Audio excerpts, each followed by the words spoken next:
el pasado nunca muere del todo. A veces, se esconde en las sombras, esperando el momento exacto para golpear tu puerta y derrumbar el imperio de mentiras sobre el que has construido tu vida. Imagina mirar a los ojos de una completa desconocida y encontrar en su cuello la prueba irrefutable de que el mayor dolor de tu vida fue una elaborada farsa. Prepárate para una historia donde la traición más cruel se disfraza de familia y donde el amor verdadero desafía incluso a la mismísima muerte. Esta es una advertencia para aquellos que creen que los secretos pueden enterrarse para siempre. Sube el volumen, porque cada palabra de este relato te pondrá la piel de gallina. Alejandro es uno de los neurocirujanos más brillantes y respetados de Madrid. A sus 42 años, vive en una imponente villa en la zona de Puerta de Hierro. Sin embargo, detrás de los muros de piedra y los jardines perfectamente cuidados, su vida es un desierto emocional. Está casado con Valeria, una ambiciosa directora de relaciones públicas, a la que solo le importa su imagen, las fiestas de la alta sociedad y su figura. Su matrimonio es un mero contrato de apariencias. Hace un año, tras un caso desgarrador en el hospital, Alejandro adoptó a Mateo, un niño huérfano y lleno de energía. Valeria aceptó la adopción solo por mantener la fachada de familia perfecta ante la prensa, pero en la intimidad, desprecia al niño. El pequeño Mateo, un torbellino de vida, sufre bajo el desdén de su madre adoptiva, mientras Alejandro lucha por mantener unidos los pedazos de un hogar que se desmorona día tras día. Las niñeras no soportan el ambiente tóxico y renuncian constantemente, pero Alejandro guarda un dolor aún mayor en su pecho. Hace 20 años, perdió al amor de su vida, una joven llamada Carmen, en un trágico accidente que destrozó su alma para siempre. O al menos, eso fue lo que le hicieron creer. El sonido de la lluvia de otoño golpeaba con furia los enormes ventanales de la mansión en Madrid. Alejandro detuvo su coche en el garaje subterráneo y apagó el motor, dejando que el silencio lo envolviera por un breve instante. Sus manos, expertas y precisas en el quirófano, temblaban ligeramente por el agotamiento extremo tras 14 horas de una complicada cirugía cerebral. Al abrir la pesada puerta de roble de la entrada principal, el silencio se rompió en 1000 pedazos de forma violenta. Un llanto agudo y desesperado resonó desde la segunda planta, seguido por los gritos histéricos de una mujer. Era Valeria. Otra vez la misma pesadilla diaria. Alejandro cerró los ojos con fuerza, sintiendo cómo una punzada de dolor le atravesaba las sienes palpitantes. El aroma a perfume caro de su esposa flotaba en el ambiente frío, mezclado con la hostilidad que ahora definía su matrimonio. «No puedo soportar a este niño ni un segundo más», chillaba la voz desde lo alto de la escalera de mármol blanco. En ese momento, unos pequeños pasos apresurados se escucharon en el pasillo. Mateo, de apenas 5 años, bajó corriendo los escalones a trompicones, con el rostro empapado en lágrimas y los rizos oscuros pegados a la frente sudorosa. Se lanzó hacia las piernas de Alejandro, abrazándolo con una fuerza desproporcionada para su pequeño cuerpo tembloroso. «Papá, por fin has llegado», sollozó el niño, escondiendo su rostro en el abrigo húmedo de su padre. «Mamá me ha gritado mucho. Dice que soy insoportable y que me odia». Alejandro se arrodilló lentamente sobre el suelo de mármol, ignorando el cansancio acumulado en sus huesos, y tomó el rostro del pequeño entre sus manos cálidas. Sus pulgares limpiaron con infinita ternura las lágrimas calientes que rodaban por las mejillas pecosas del niño. «Tranquilo, mi campeón, ya estoy aquí», susurró con voz grave y protectora. La figura esbelta y tensa de Valeria apareció en el rellano superior, iluminada por la fría luz de la lámpara de cristal. Llevaba una bata de seda escarlata y tenía los brazos cruzados en una postura defensiva y agresiva. «Tu hijo ha vuelto a destruir la paz de esta casa», sentenció ella con un desdén palpable en cada sílaba. La niñera, la señora Rosa, Acaba de irse dando un portazo y exigiendo su liquidación. No aguantó ni 3 semanas con ese salvaje.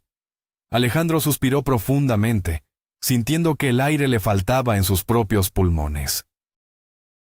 Valeria, por favor, es solo un niño con mucha energía, respondió intentando mantener la calma. Mateo levantó la vista hacia su padre, con los ojos grandes llenos de inocencia. «Fue un accidente, papá, te lo juro», murmuró el niño con voz entrecortada. «Estábamos jugando al escondite y ella tropezó con la alfombra del salón. Yo no la empujé». Alejandro esbozó una sonrisa cansada y acarició el cabello revuelto de su hijo. «Lo sé, Mateo, no te preocupes, yo me encargo de todo». Valeria resopló con indignación desde la escalera. «Eres demasiado blando con él, Alejandro. Lo estás malcriando, y yo no pienso sacrificar mi carrera para criar a un mocoso ajeno». La palabra ajeno resonó en la gran casa como un latigazo cruel. Alejandro sintió que la sangre le hervía en las venas, pero se contuvo por el bien del niño que temblaba en sus brazos. «Nunca vuelvas a llamarlo así», advirtió Alejandro con una voz tan gélida que hizo retroceder a Valeria un paso. «Mateo es mi hijo, nuestro hijo. Y si las niñeras no pueden seguirle el ritmo, buscaremos a alguien más joven y dinámico». Valeria soltó una carcajada seca y carente de humor. «Haz lo que quieras, pero arréglalo para mañana. Tengo una reunión con los socios de la agencia de publicidad y no pienso cancelar mi agenda por tus caprichos paternales». Se dio la vuelta con brusquedad y desapareció por el pasillo, dejando tras de sí un rastro de frialdad y rechazo. Alejandro levantó a Mateo en brazos, sintiendo el peso reconfortante del niño contra su pecho. Esa noche, después de darle un baño caliente y leerle un cuento sobre piratas, Alejandro se quedó sentado en la penumbra de la habitación infantil. Escuchaba la respiración acompasada de Mateo dormido. En la oscuridad, los recuerdos comenzaron a asaltar su mente agotada. Recordó el día en que conoció a Mateo en el hospital universitario. El pequeño había llegado tras un accidente terrible en el que su madre biológica perdió la vida. Alejandro, al ver a ese niño asustado y solo en el mundo, sintió una conexión instantánea, una necesidad biológica e irracional de protegerlo y darle un hogar lleno de amor. Sin embargo, el amor que Alejandro albergaba en su corazón siempre tenía un regusto amargo a pérdida. Mientras caminaba hacia su propio dormitorio, pasando de largo la habitación donde Valeria dormía sola, se sirvió una copa de vino tinto en la cocina en penumbras. Se apoyó en la encimera de granito frío y dejó que su mente viajara 20 años atrás, a los vibrantes días de su juventud en la Facultad de Medicina. Allí conoció a Carmen. Ella no era de su mundo de privilegios. Era una chica humilde de un pueblo de Andalucía que trabajaba limpiando laboratorios para pagarse los estudios de enfermería. Tenía una sonrisa que iluminaba las madrugadas más oscuras de estudio, y unos ojos de color miel que reflejaban una bondad infinita. Alejandro se enamoró de ella con la intensidad de un primer gran amor. Sus padres, pertenecientes a la élite madrileña, despreciaron la relación desde el primer momento. Consideraban a Carmen una oportunista que arruinaría el futuro brillante de su hijo. Pero a Alejandro no le importó. Planearon casarse en secreto. Él le compró un regalo muy especial con sus primeros ahorros. Era un colgante artesanal de plata forjado en los talleres de Granada, con una pequeña piedra de ámbar incrustada en el centro. Le prometió que ese collar sería el símbolo de que siempre estarían juntos. Ella nunca se lo quitaba, era su talismán, su promesa de un futuro lejos de las convenciones sociales de su estricta familia. Pero el destino, o la maldad humana, tenía otros planes.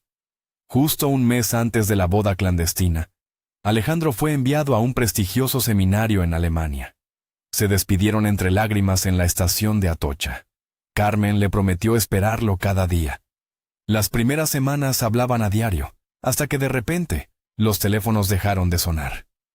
Ella desapareció. Alejandro, desesperado, intentó contactarla de 1000 formas. Al regresar a España, Sus padres lo esperaban en el aeropuerto con semblantes fúnebres. Le dieron la peor noticia que un ser humano puede recibir. Le dijeron que Carmen había fallecido en un accidente de tráfico en las peligrosas curvas del sur, mientras viajaba a su pueblo natal. El mundo de Alejandro se detuvo. Sintió que le arrancaban el corazón en vida. Quiso ir a buscar su tumba. Quiso llorar sobre la tierra que la cubría. Pero sus padres se negaron a darle información, argumentando que el dolor lo destruiría por completo y arruinaría sus exámenes finales. Lo sedaron, lo aislaron, y con el tiempo, el dolor se transformó en una cicatriz gruesa y fría. Alejandro se refugió en el trabajo, convirtiéndose en una máquina perfecta en el quirófano. Y así, su alma se marchitó, hasta que años después conoció a Valeria, quien le ofreció un matrimonio de conveniencia social sin exigencias emocionales. Alejandro aceptó, creyendo que jamás volvería a amar. Solo Mateo había logrado encender una pequeña chispa de calor en su pecho congelado. A la mañana siguiente, el sol pálido de Madrid intentaba colarse por los ventanales del salón. Alejandro, vestido con ropa informal, preparó un desayuno de tortitas para Mateo. Había tomado la decisión de hacer un proceso de selección de niñeras directamente en casa. Esta vez, dejaría que Mateo eligiera. Si el niño sentía afinidad con la candidata, tal vez las cosas funcionarían mejor. Valeria pasó por la cocina como una exhalación, tomando solo un café negro. ¿Vas a dejar que un niño de 5 años decida a quién contratamos?, preguntó con tono burlón, ajustándose su costoso reloj. Es una locura, Alejandro. Tu indulgencia no tiene límites. Sin esperar respuesta, salió apresuradamente hacia su oficina. Poco después, comenzaron a llegar las candidatas enviadas por una agencia de prestigio. La primera fue una mujer británica muy estricta, que intentó hablarle a Mateo en inglés con un tono marcial. El niño se escondió detrás del sofá, aterrorizado. La segunda era una estudiante universitaria que no soltaba su teléfono móvil y apenas miró al pequeño. Alejandro ya estaba perdiendo la esperanza, frotándose el puente de la nariz con frustración. Entonces sonó el timbre por tercera vez. Al abrir la puerta, una joven de unos 20 años, con una melena castaña ondulada y una sonrisa cálida, se presentó tímidamente. «Buenos días, me llamo Lucía», dijo con una voz suave pero firme. «Traigo referencias y mucha energía para jugar». Alejandro la hizo pasar al gran salón, donde Mateo observaba con desconfianza desde su fuerte de cojines.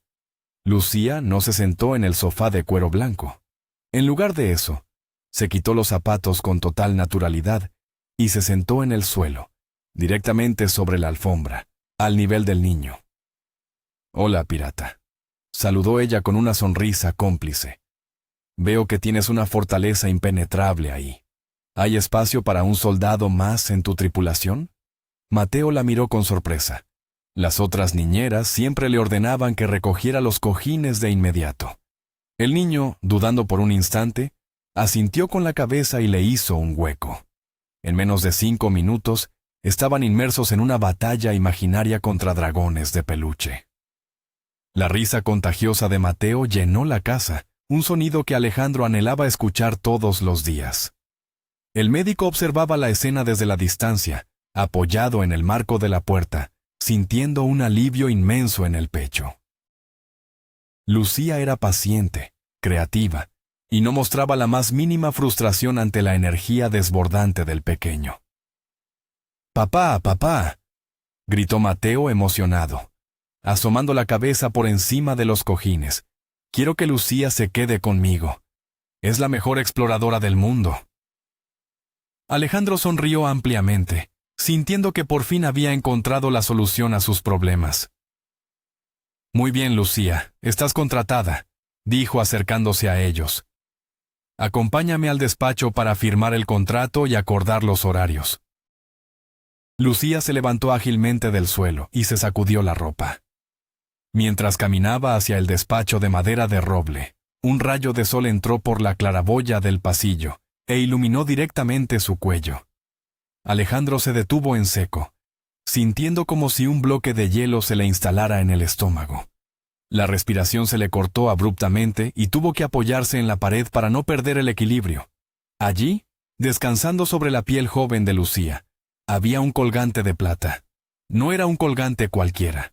Era una pieza artesanal de filigrana con una pequeña piedra de ámbar incrustada en el centro. Alejandro conocía cada curva, cada imperfección de esa joya.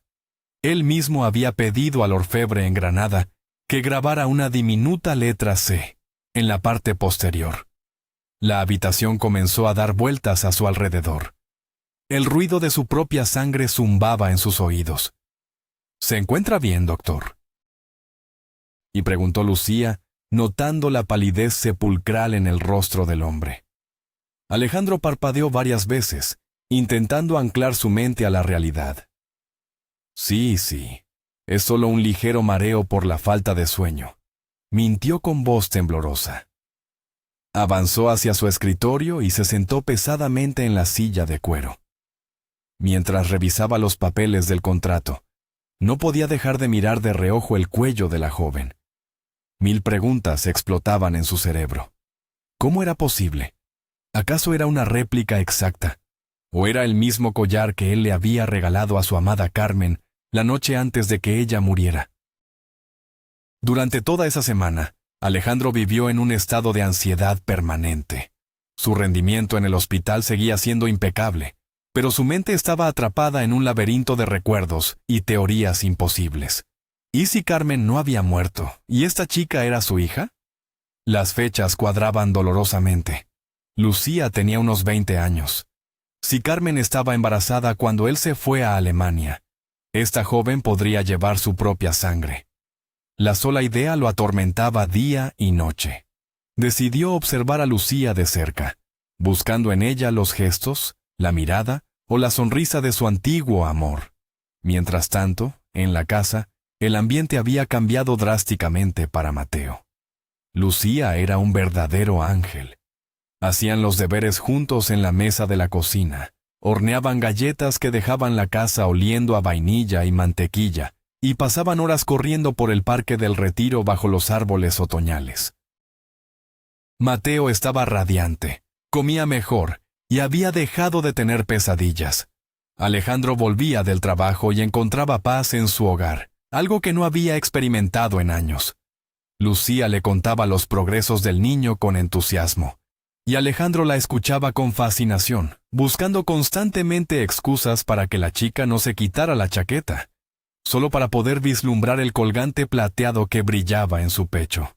Quería preguntarle sobre su origen, pero el miedo a descubrir una verdad devastadora lo paralizaba por completo. Pero la felicidad en la mansión no pasó desapercibida para Valeria. La esposa de Alejandro notó de inmediato el cambio en la dinámica del hogar.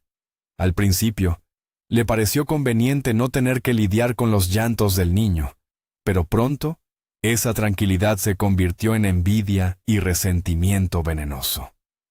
Valeria observaba desde la sombra cómo Alejandro sonreía al llegar a casa, cómo conversaba animadamente con la niñera sobre el día del pequeño, y cómo la casa entera parecía girar en torno a esa chica de clase baja. La gota que colmó el vaso ocurrió una noche de viernes.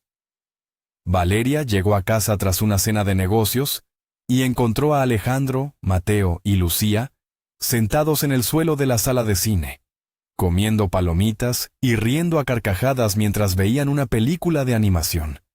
Parecían la familia perfecta. Una familia en la que ella no encajaba y de la que no quería formar parte, pero que tampoco estaba dispuesta a ceder. La rabia se encendió en sus ojos. Se cruzó de brazos y aclaró la garganta con dureza. «Vaya, qué estampa tan conmovedora», dijo con sarcasmo cortante. «Lucía, tu horario terminó hace más de 1 hora. No te pagamos para que te hagas amiga íntima de mi marido». Lucía se levantó rápidamente, avergonzada y con las mejillas ruborizadas. «Lo siento mucho, señora. El niño me pidió que me quedara al final de la película», murmuró la joven, recogiendo sus cosas apresuradamente y marchándose hacia la lluviosa noche madrileña. Esa noche, la discusión en el dormitorio principal fue brutal. Valeria caminaba de un lado a otro como una pantera enjaulada, arrojando su costoso bolso de diseñador sobre la cama. «Eres patético, Alejandro. ¿Te crees que no me doy cuenta de cómo miras a esa mosquita muerta? Eres un hombre de más de 40 años babeando por la niñera. Es indignante y humillante para mí», gritó Valeria, con el rostro desencajado por la ira. Alejandro se aflojó la corbata con cansancio, sintiendo un profundo desprecio por la mujer que tenía enfrente. «Estás completamente loca, Valeria. La miro con gratitud porque es la única persona en esta casa, aparte de mí, que trata a Mateo con cariño. Tú ni siquiera le das las buenas noches a tu propio hijo adoptivo», respondió él con voz fría y tajante. Valeria soltó una risa amarga. «Ese niño no es nada mío, lo trajiste tú por tu complejo de salvador. Y esa chica no durará un día más bajo mi techo. Te lo garantizo». Alejandro se acercó a ella, amenazante. «Ni se te ocurra despedirla. Mateo por fin es feliz. Y si intentas destruir eso, te juro que te arrepentirás». La tensión en la habitación era asfixiante, el aire pesado de resentimientos acumulados durante años. Valeria no dijo nada más, pero en sus ojos brilló una malicia calculada.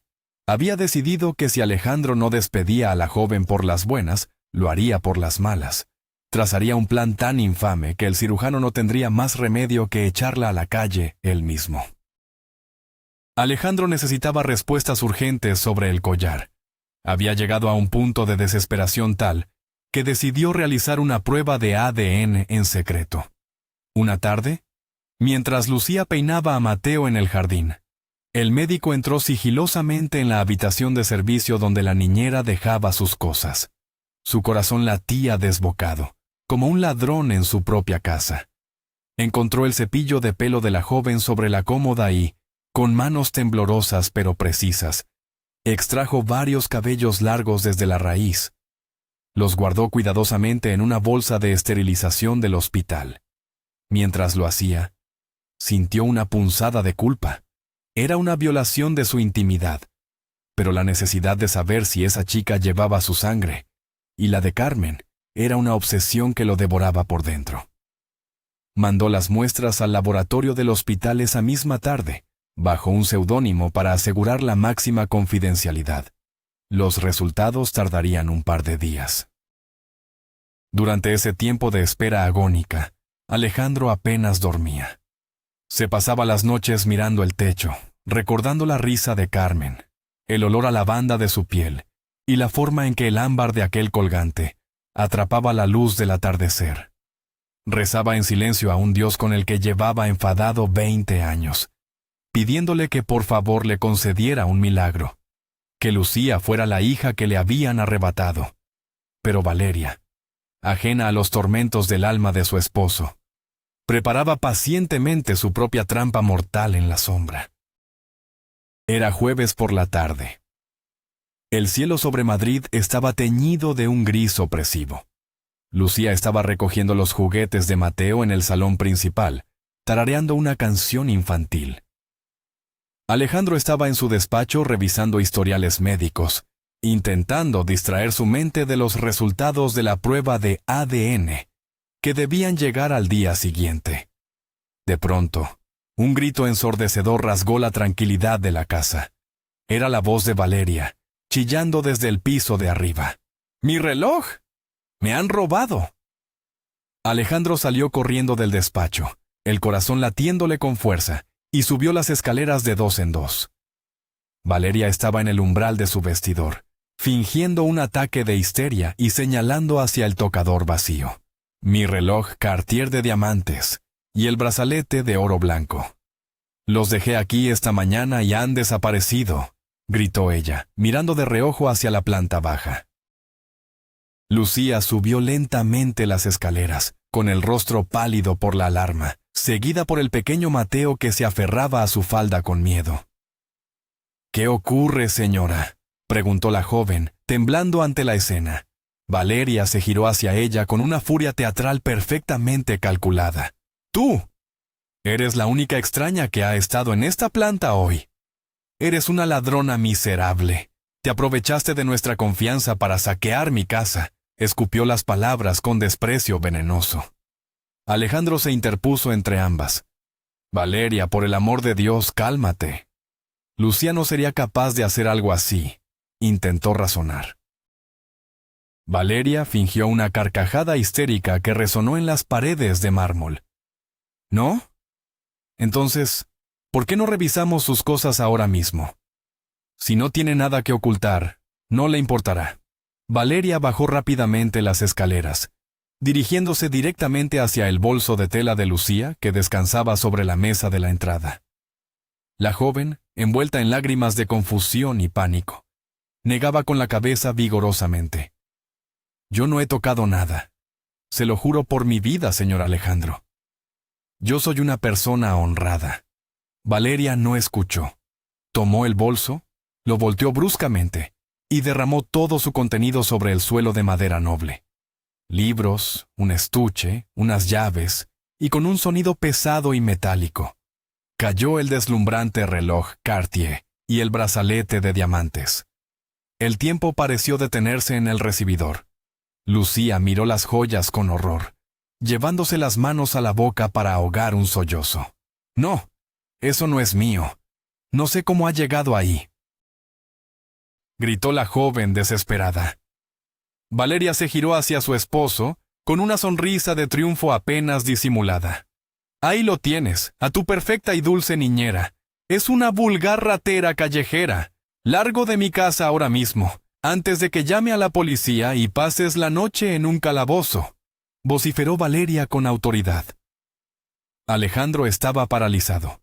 Las pruebas físicas estaban ahí, brillando con frialdad sobre la madera. A pesar de lo que dictaba su corazón, la lógica aplastante lo dejó mudo.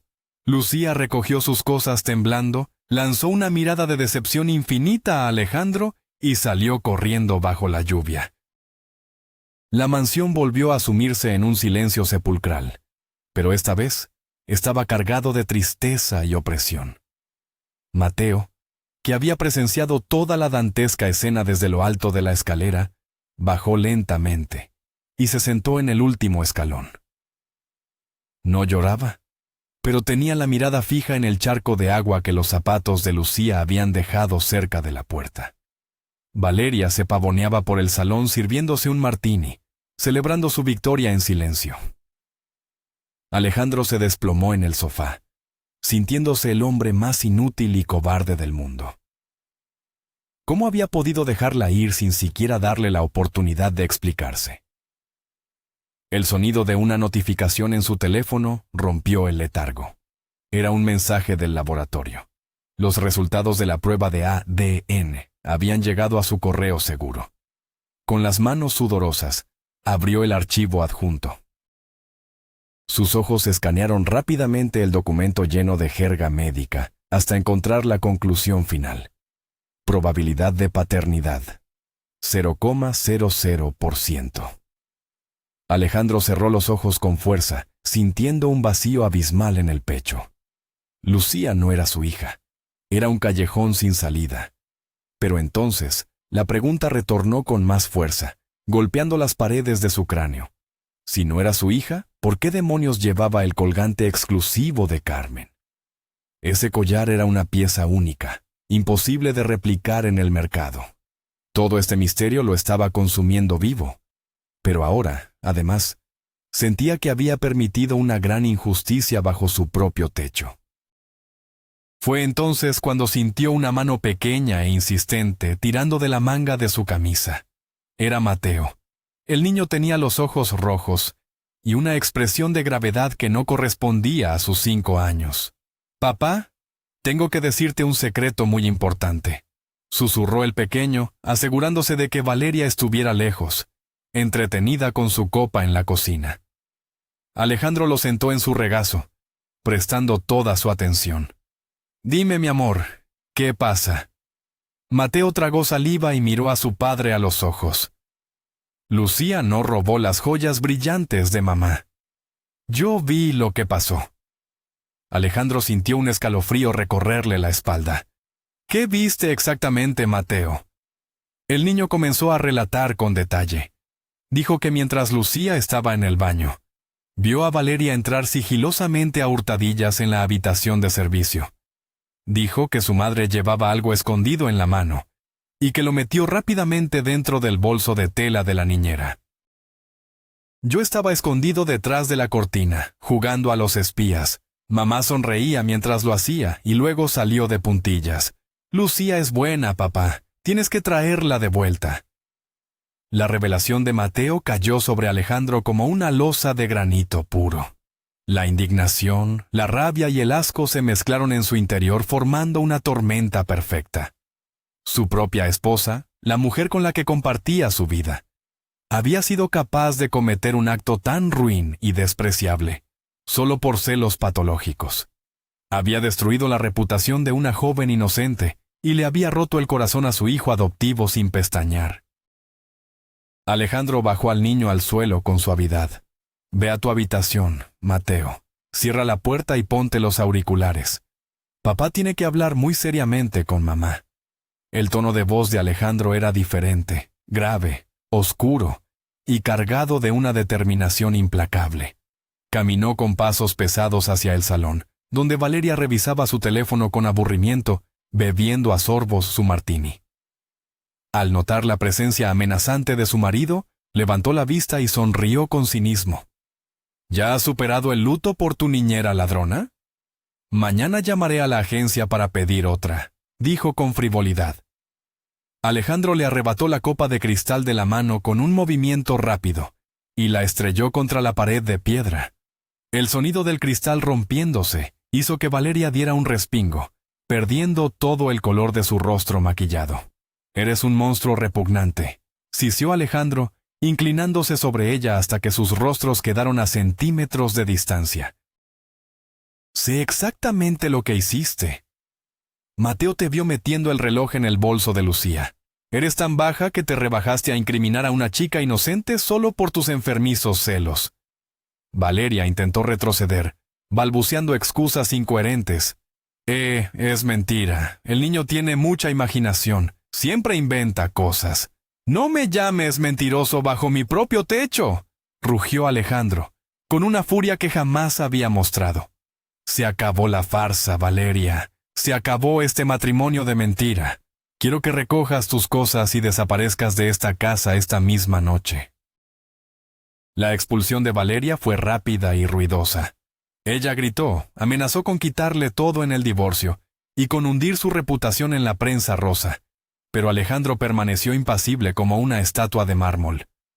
Había soportado años de frialdad, pero atacar a una joven inocente y dañar la estabilidad de Mateo era una línea roja imperdonable. Esa misma noche, Valeria abandonó la casa arrastrando sus maletas de diseñador hacia un taxi bajo la lluvia torrencial. Cuando el sonido del motor se perdió en la distancia, Alejandro respiró profundamente. Por primera vez en mucho tiempo, el aire de su casa se sentía limpio y puro. Subió a la habitación de Mateo y lo encontró dormido con los auriculares puestos. Le dio un beso en la frente y le prometió en un susurro que traería a Lucía de vuelta y arreglaría todo. Al día siguiente, Alejandro canceló todas sus cirugías no urgentes y pidió un permiso en el hospital. Su única misión era encontrar a la niñera. Fue a la agencia de contratación y tras discutir acaloradamente con la directora y amenazar con demandas por encubrimiento de despido improcedente, logró obtener la dirección personal de Lucía. El papel arrugado indicaba un bloque de pisos antiguos, en el humilde barrio de Vallecas, al sur de Madrid. Alejandro condujo su coche de lujo por las estrechas calles llenas de baches, sintiéndose fuera de lugar pero impulsado por una fuerza mayor. Tenía que pedirle perdón, y sobre todo, tenía que descubrir la verdad detrás del collar de plata con el centro de ámbar. Aparcó el coche frente a un edificio de ladrillo desgastado, con balcones llenos de ropa tendida y el sonido lejano de una radio tocando flamenco. Subió 3 tramos de escaleras mal iluminadas, sintiendo un nudo opresivo en la garganta. Al llegar a la puerta descascarillada, llamó con los nudillos y esperó, con el corazón latiéndole en las orejas. Unos pasos arrastrados se acercaron, y la puerta se abrió lentamente. Lucía apareció en el umbral, vestida con ropa gastada de andar por casa y ojeras profundas que delataban una noche entera de llanto. Al ver al imponente cirujano en su puerta, su rostro se contrajo de miedo y dolor. «Por favor, señor Alejandro, yo no robé nada, no traiga a la policía», suplicó la joven, retrocediendo un paso. Alejandro sintió que el alma se le rompía ante la vulnerabilidad de la chica. «No, Lucía, por favor, escúchame. No vengo con la policía. Vengo a suplicarte perdón», dijo él con voz rota y sincera, quitándose el abrigo. «Sé la verdad. Mateo vio a Valeria meter las joyas en tu bolso. La he echado de casa y he iniciado los trámites de divorcio. Fui un cobarde por no defenderte ayer y no espero que me perdones fácilmente. Pero mi hijo te necesita, y yo necesito reparar el daño que te hemos causado». Lucía se llevó una mano al pecho, soltando un largo suspiro de alivio, y un par de lágrimas silenciosas rodaron por sus mejillas. El movimiento de su mano apartó el cuello de su jersey desgastado, dejando a la vista, una vez más, el colgante de plata y ámbar que brillaba con luz propia en la penumbra. Alejandro no pudo contenerse más. Toda la compostura profesional se desmoronó. Clavó la mirada en la joya y su voz salió como un ruego desesperado. «Lucía, te lo suplico, tienes que decirme de dónde sacaste ese collar. Te juro que mi vida depende de esa respuesta». La joven se sorprendió por la intensidad dramática del hombre. Tocó la piedra de ámbar con reverencia y bajó la mirada con tristeza. «Me lo dio mi tía», explicó con voz suave. «Yo soy huérfana desde los 10 años. Mi tía Carmen me acogió y me crió como a su propia hija. Ha trabajado toda su vida limpiando hospitales para sacarme adelante. Pero ahora está muy enferma». El nombre de Carmen fue como un disparo en el pecho para Alejandro. El suelo pareció tambalearse bajo sus pies. «¿Tu tía? ¿Se llama Carmen? ¿De un pueblo de Andalucía?», balbuceó, sintiendo que el aire no le llegaba a los pulmones. «Sí», respondió Lucía, extrañada. El médico se apoyó contra el marco de la puerta.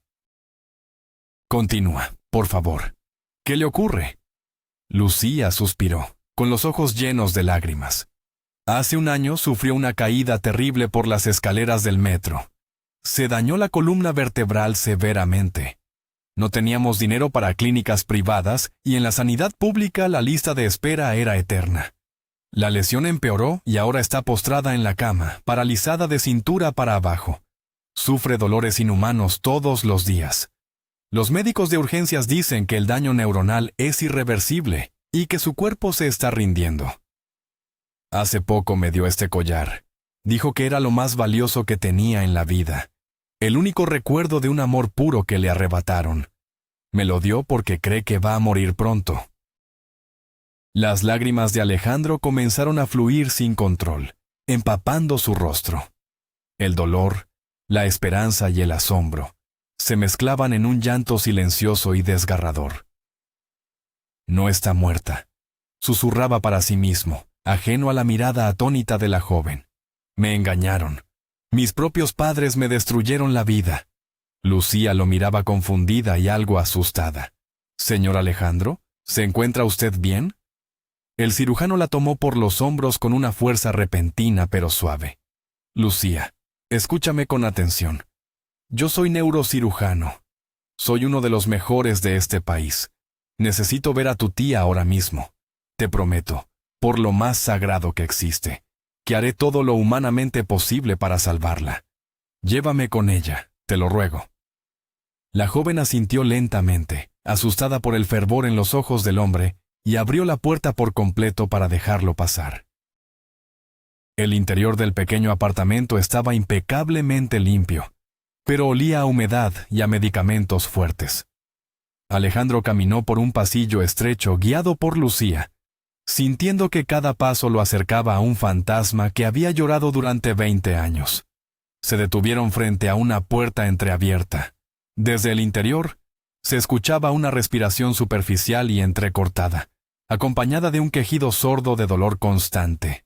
Alejandro empujó la puerta con mano temblorosa. La habitación estaba en penumbra, iluminada solo por la luz de una farola exterior que se filtraba a través de las persianas a medio cerrar. Sobre una cama médica articulada, yacía una figura demacrada y frágil. Su cabello castaño, ahora surcado por hebras de plata, estaba esparcido sobre la almohada blanca. Alejandro se acercó lentamente, sintiendo que caminaba por un sueño irreal. Al llegar al borde de la cama, cayó de rodillas sobre el suelo de linóleo. Aunque el tiempo y el sufrimiento habían tallado profundas arrugas en su rostro, la reconoció de inmediato. Era su Carmen, su primer y único amor verdadero, la mujer por la que habría dado su vida. Carmen respiraba con dificultad. Al sentir una presencia junto a su cama, abrió lentamente sus grandes ojos color miel. La fiebre y los sedantes nublaban su visión, pero al enfocar el rostro empapado en lágrimas del hombre arrodillado frente a ella, su respiración se detuvo por un segundo eterno. «¿Alejandro?», susurró con un hilo de voz, débil como el roce de una hoja seca. «Estoy alucinando». «¿O has venido a buscarme para cruzar al otro lado?». Alejandro tomó la mano pálida y fría de Carmen entre las suyas, y la besó desesperadamente, bañando sus nudillos en lágrimas saladas. «No es una alucinación, mi amor. Soy yo. Estoy aquí. No estoy muerto, y tú tampoco. Perdóname por haber tardado 20 años en encontrarte». El llanto de Alejandro inundó la pequeña habitación, un sonido primario y desgarrador, que liberaba décadas de duelo contenido y agonía solitaria. Carmen intentó levantar la otra mano para acariciar el cabello del hombre, pero el esfuerzo la hizo sollozar de dolor. Mientras Carmen lloraba de incredulidad y dolor físico, la verdad del pasado salió a la luz, golpeando la habitación como un relámpago. Ella le contó, con la voz quebrada por el agotamiento, lo que realmente sucedió aquel fatídico mes en que él estuvo en Alemania. Le explicó que los influyentes padres de Alejandro habían ido a visitarla a su humilde pensión. No solo la insultaron, sino que la amenazaron de forma brutal. Descubrieron que el hermano de Carmen tenía antecedentes penales menores y amenazaron con usar su influencia en los tribunales para meterlo en prisión por años si ella no desaparecía de la vida de Alejandro para siempre. Le ofrecieron dinero, que ella rechazó con asco. Y finalmente, la aterrorizaron convenciéndola de que Alejandro nunca llegaría a ser cirujano si se casaba con ella, que ella sería la ruina de su vida. Presa del pánico y embarazada en secreto, Carmen huyó a su pueblo. La presión psicológica y el terror fueron tales que sufrió un aborto espontáneo a las pocas semanas, perdiendo al hijo que ambos habían engendrado. Devastada, cortó todos los lazos. Nunca supo que los padres de Alejandro le habían dicho que ella murió en un accidente automovilístico. Cuando Carmen terminó su relato, Alejandro estaba temblando de una ira fría e incontrolable hacia sus difuntos padres. Le habían robado su felicidad, su hijo y al amor de su vida mediante extorsión y engaños crueles. Pero no había tiempo para lamentarse por el pasado perdido. Alejandro se puso de pie, secándose las lágrimas bruscamente, y cambió al instante al modo de cirujano frío y metódico. Sacó su teléfono y llamó directamente al director de su hospital privado. «Prepara un quirófano de máxima prioridad, la unidad de cuidados intensivos y una ambulancia medicalizada para esta dirección exacta». «Es mi paciente más importante», ordenó con una voz que no admitía réplica. Lucía, que había escuchado toda la desgarradora historia desde el pasillo, entró en la habitación sollozando y abrazó a Alejandro por la espalda. El médico se giró y le apretó las manos. «Prepara sus cosas, Lucía. La vamos a sacar de aquí hoy mismo. No voy a permitir que sufra ni un segundo más». La ambulancia llegó en cuestión de minutos, con luces giratorias que iluminaron la fachada de ladrillo del edificio. Los paramédicos subieron y trasladaron a Carmen en una camilla especial para traumas de columna. Alejandro no se separó de su lado ni un instante durante el trayecto, sosteniendo su mano y prometiéndole que todo saldría bien, que él mismo la operaría y reconstruiría cada nervio dañado. Al llegar al hospital, el caos controlado de las urgencias se apartó ante la imponente presencia del mejor neurocirujano de la ciudad. Carmen fue preparada de inmediato para una intervención quirúrgica de extrema urgencia y alto riesgo. Las radiografías revelaron una compresión masiva en la médula espinal, que debía liberarse milímetro a milímetro. Las siguientes 12 horas fueron las más angustiosas y agotadoras en la vida de Alejandro. Bajo los potentes focos del quirófano, con la música clásica sonando de fondo para mantener el ritmo cardíaco de los asistentes, el cirujano trabajó con una precisión casi sobrehumana. Sus manos, guiadas por el amor y la desesperación, cortaron, separaron y reconstruyeron vértebras aplastadas y nervios pinzados. Cada movimiento era una danza sobre el alambre de la vida y la parálisis permanente. El equipo médico observaba asombrado cómo el doctor realizaba técnicas experimentales para descomprimir la médula espinal de aquella mujer desconocida, con un cuidado reverencial. Afuera, en la sala de espera de paredes estériles, Lucía sostenía la mano del pequeño Mateo. Alejandro había enviado a un conductor de confianza a recoger al niño a casa, sabiendo que necesitaba tener a su familia cerca. Cuando las luces del quirófano finalmente se apagaron y Alejandro salió por las puertas dobles, vestido con su pijama quirúrgico verde manchado y la mascarilla colgando del cuello, parecía haber envejecido 10 años en una noche. Lucía se levantó de un salto, con el corazón en un puño. El médico la miró fijamente y poco a poco, una sonrisa de triunfo absoluto se dibujó en su rostro agotado. «¡Lo conseguimos!», susurró, apoyándose en la pared y deslizándose hasta sentarse en el suelo. «La médula está intacta y descomprimida. Carmen volverá a caminar. Te juro que volverá a caminar». El proceso de recuperación fue lento, doloroso, pero lleno de milagros cotidianos. Alejandro se instaló prácticamente en la habitación del hospital durante el primer mes. Se divorció legalmente de Valeria a través de sus abogados, cediéndole una suma de dinero generosa, solo para que desapareciera de sus vidas rápida y silenciosamente. Cuando Carmen finalmente fue dada de alta, Alejandro no la llevó de vuelta al pequeño piso de Vallecas. La llevó directamente a su casa en Puerta de Hierro, la cual había mandado redecorar para borrar cualquier rastro de la frialdad de Valeria.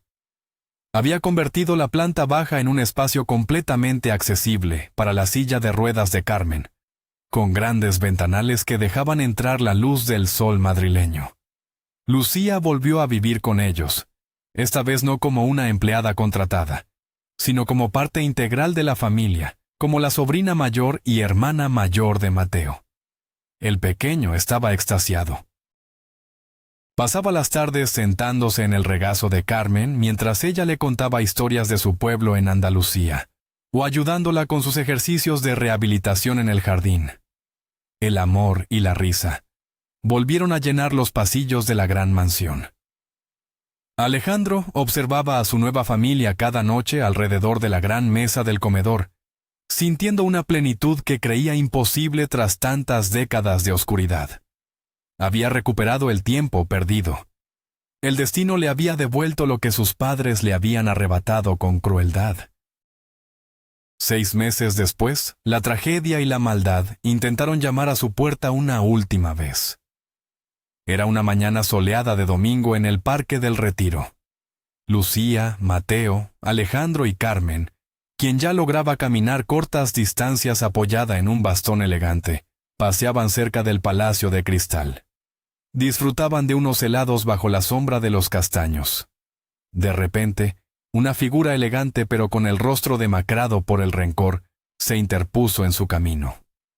Era Valeria. Estaba pálida. Vestía ropas de marca que parecían colgarle del cuerpo y tenía una mirada desquiciada. Había perdido su prestigioso trabajo debido a problemas con el alcohol tras el divorcio, y estaba buscando venganza desesperadamente. Vaya, qué estampa tan patética. La familia feliz de los monstruos, siseó Valeria escupiendo las palabras con rabia. Alejandro se puso instintivamente delante de Carmen y Mateo, protegiéndolos con su cuerpo ancho. Valeria, vete de aquí ahora mismo antes de que llame a la seguridad del parque, advirtió con voz grave y controlada. Pero Valeria ignoró al cirujano y clavó su mirada maliciosa directamente en el niño de 5 años. ¡Ey, Mateo! ¡Niñato tonto! ¿Crees que te quieren? ¿Acaso no te han dicho el gran secreto? Alejandro palideció y apretó los puños, pero antes de que pudiera actuar, Valeria gritó la crueldad que venía guardando. ¡Eres un huérfano asqueroso! ¡Eres adoptado! Alejandro no es tu padre real. Tus padres te abandonaron y están muertos. Valeria sonrió triunfante, esperando ver al niño romperse en llanto y destruir la paz familiar. Pero el silencio que siguió a su veneno no fue de dolor, sino de incomprensión compasiva. Mateo, aferrado fuertemente a la mano de Lucía, miró a la desaliñada mujer con la madurez sorprendente que otorgan las dificultades tempranas.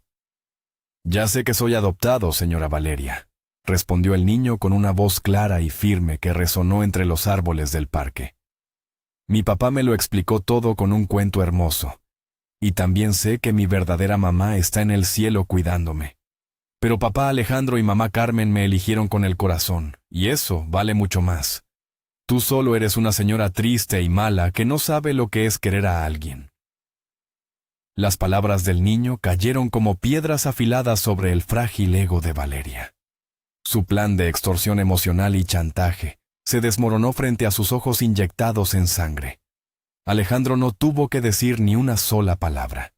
La dignidad y la verdad del amor puro habían vencido a la malicia. Valeria se quedó allí plantada, temblando de rabia y humillación, mientras la gente a su alrededor comenzaba a murmurar y mirarla con desprecio. Sin otra opción, se dio la vuelta y desapareció corriendo por el sendero de tierra, huyendo de una familia que era invulnerable a sus ataques tóxicos. Alejandro se agachó y abrazó a Mateo con tanta fuerza que sintió que sus almas se fundían. «Eres el niño más valiente y listo del universo entero», le susurró al oído, mientras Carmen y Lucía se unían al abrazo, formando un escudo indestructible. El tiempo, el mejor de los cirujanos, terminó de curar todas las heridas. 2 años después de aquel encuentro en el retiro, Carmen caminaba ya sin ninguna ayuda, con una elegancia y fuerza que maravillaba a los colegas médicos de Alejandro. El colgante de plata con ámbar seguía brillando en su pecho, como un testamento inquebrantable de su resistencia. Se habían casado en una ceremonia íntima en la terraza de su casa, rodeado solo de las personas que realmente importaban. Lucía había comenzado la carrera de psicología en la Universidad Complutense, financiada íntegramente por Alejandro, y salía con un joven médico residente que la adoraba. La casa, antes un mausoleo silencioso, vibraba de vida. Habían adoptado a un perro callejero al que Mateo llamó Rambo, y que corría por el jardín persiguiendo ardillas imaginarias.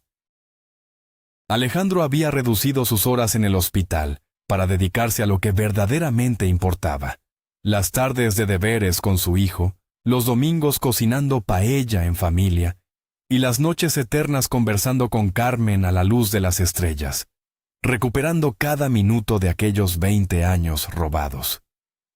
Pero el destino, siempre caprichoso, aún guardaba una última y maravillosa sorpresa para la pareja que había desafiado todas las probabilidades. Una mañana de primavera, Carmen se despertó sintiéndose inusualmente mareada. Atribuyó el malestar a un posible efecto secundario tardío de sus antiguas medicaciones neurológicas. Alejandro, siempre protector y preocupado por la salud de su esposa, insistió en llevarla a su propia clínica para hacerle un chequeo completo. Mientras esperaba en los fríos pasillos del hospital, tomando un café de máquina, Alejandro rememoraba el largo camino que habían recorrido. La puerta del consultorio se abrió y el veterano obstetra y amigo de Alejandro lo hizo pasar. Carmen estaba sentada en la camilla con los ojos llenos de lágrimas y una expresión que mezclaba el shock absoluto con una alegría inconmensurable. Alejandro sintió un nudo de terror en el estómago. «¿Qué pasa? ¿Ha vuelto la lesión?», preguntó alarmado acercándose a ella a grandes zancadas. El viejo médico soltó una carcajada resonante y le palmeó el hombro al neurocirujano. «Nada de lesiones neurológicas, amigo mío. La ciencia a veces se rinde ante los milagros.